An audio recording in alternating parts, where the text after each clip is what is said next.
যারা জীবনে সফলতার চাইতে ব্যর্থতা নিয়ে পালিয়ে আসে, তারা কখনো কোনো সময় সফলতা পায় না। সফলতা পেতে হলে অবশ্যই কঠোর পরিশ্রম আর দীর্ঘ অধ্যবসায়ের প্রয়োজন হয়। তেমনই আমি ছোট্ট একটা উক্তির কথা বলব, সেটি আলিবাবা প্রতিষ্ঠাতা জ্যাক মা, সবাই চিনে থাকবে। তিনি চীনের সবচেয়ে ওয়ার্ল্ড ওয়াইড একটি ওয়েবসাইটের জন্য বিখ্যাত, সেটি হলো আলিবাবা।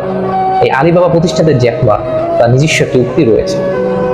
উক্তিটি হলো, আজকে আমার দিনটা হয়তোবা আমার নয়, আগামীকাল আমার জন্য তা খারাপও হতে পারে বা ভীষণ কঠিন হতে পারে, কিন্তু পরবর্তী দিনটা অবশ্যই আমার জন্য নতুন কোনো সূর্য উদয় হবে।